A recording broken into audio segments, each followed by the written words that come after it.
बस वकील साहब किसी तरीके मेरे भतीजे से जान छुड़ा दे मेरी।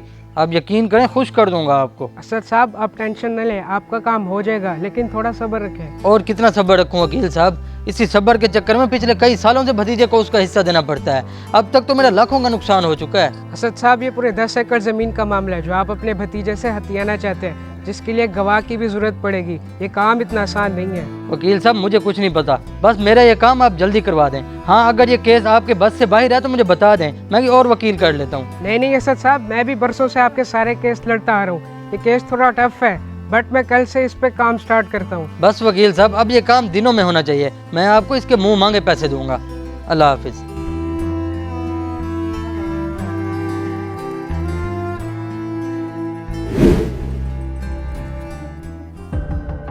ये लें वकील साहब, अब तो बिलाल साहब ने भी साइन कर दिया गवाह के तौर पर। भाईजान ने फौत होने से पहले मुझसे 1 करोड़ लेकर ये सारी ज़मीन मुझे दी थी। चाचू ने जो किया सो किया, लेकिन वकील अंकल आप तो ऐसा ना करते। आप तो मेरे बाबा के पुराने ताल्लुक वाले थे, और ये जिन्होंने गवाही दी है इनको तो मैं देख भी पहली दफ़ा रहा हूँ। वल्ला बाबा ने इनकी गवाही में कैसे ज़मीन दे दी होगी। बेटा कहना क्या चाहते हो तुम? बिलाल साहब झूठ बोल रहे हैं। बिलाल साहब बताएं ज़रा, आप किसी प्रेशर में आकर तो गवाही नहीं दे रहे। और नहीं जनाब, गवाही देना कोई मजाक थोड़ी होता है। सारे मामलात मेरे सामने ही हुए थे, पैसों का लेन देन, ज़मीन नाम करने की ज़बान, यहाँ तक कि पटवारी साहब के पास हम इकट्ठे गए थे। ठीक है जी, अब इन पेपर्स के मुताबिक इस बच्चे का इस ज़मीन से कोई ताल्लुक नहीं है। ठीक है वकील साहब, बहुत बहुत शुक्रिया। आ जाएं, आपको पानी पिलाता हूँ, गर्मी बहुत ज़्यादा है। अच्छा साथ बेटा तुम शाम को मेरे घर आ जाना, बाकी जो हिसाब किताब है वो वहीं कर लेंगे।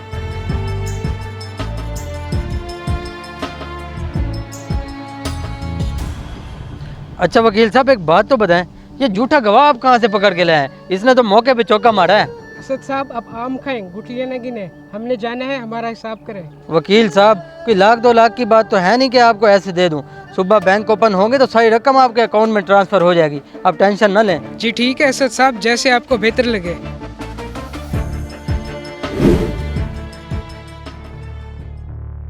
अंकल मुझे घर जाना, मुझे यहाँ क्यों लेके आए हैं? वो बेटा चुप कर जा, तेरे बाप को कॉल कर रहा हूँ, वो आके तुझे ले जाएगा।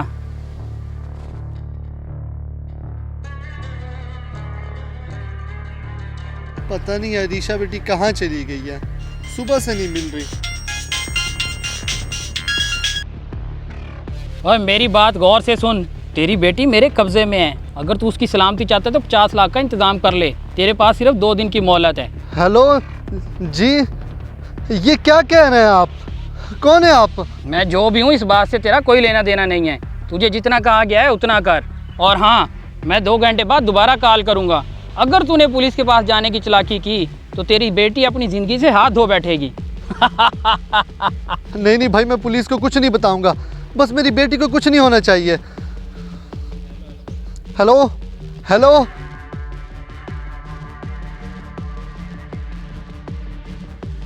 उस्ताद क्या लगता है इस बंदे के पास 50 लाख होगा? पैसे हो ना हो उसके पास, 50 लाख का घर तो है, वही बेच के ले जाएगा अपनी बेटी को। सही कहा उस्ताद आपने। ये ले 50 लाख का चेक, और जल्दी से ये घर खाली करवा दे, मैंने यहाँ शिफ्ट होना है। आप मुझे बस 1 हफ्ते की मोहलत दे, मैं कोई ना कोई बंदोबस्त करके ये घर खाली कर दूंगा। चलें ठीक है, 1 हफ्ते की मोहलत है आपके पास, इससे ज़्यादा नहीं। जी जनाब, बहुत शुक्रिया।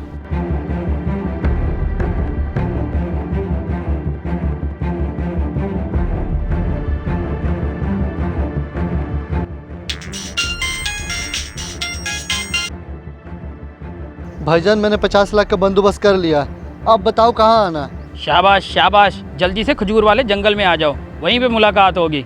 ओके ओके, बस मैं अभी आया।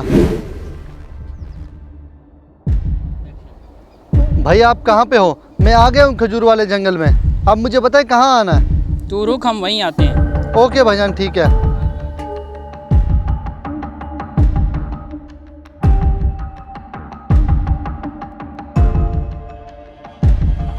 आदिल तूने अपनी दोस्त की बेटी को किडनैप किया? आखिर मैंने तेरा बिगाड़ा क्या था, बता मुझे। उस यतीम बच्चे ने तेरा क्या बिगाड़ा था जिसके खिलाफ तूने झूठी गवाही दी थी? यतीम बच्चा?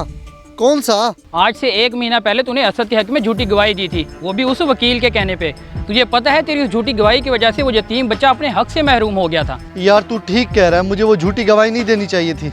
बस तू मुझे उसके पास लेके चल, मैं उससे माफ़ी मांगता हूँ। खाली माफ़ी मांगने से काम नहीं चलेगा, दोबारा उसके हक में गवाही देकर उस यतीम बच्चे को उसका हक दिलवाना होगा। यार मैं सब कुछ करने के लिए तैयार हूँ, लेकिन मुझे एक बात बता, तुझे इन सब बातों का पता कैसे चला? उस दिन जब तुम उसके हक में झूठी गवाही दे रहे थे तो ओ नहीं जनाब, गवाही देना कोई मजाक थोड़ी होता है। सारे मामलात मेरे सामने ही हुए थे। पैसों का लेन देन, ज़मीन नाम करने की ज़बान, यहाँ तक कि पटवारी साहब के पास हम इकट्ठे गए थे। ठीक है जी, अब इन पेपर्स के मुताबिक इस बच्चे का इस ज़मीन से कोई ताल्लुक नहीं है। ठीक है वकील साहब, बहुत बहुत शुक्रिया। आ जाएं, आपको पानी पिलाता हूँ, गर्मी बहुत ज़्यादा है। अच्छा साथ बेटा, तुम शाम को मेरे घर आ जाना, बाकी जो हिसाब किताब है वो वहीं कर लेंगे।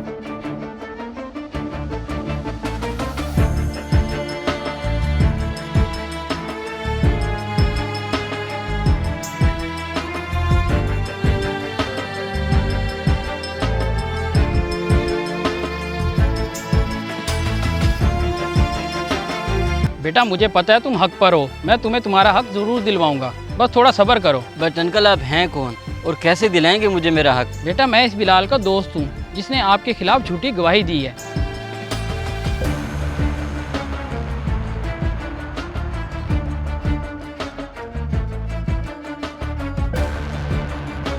अदील भाई, वाकई मुझसे बहुत बड़ी गलती हो गई है।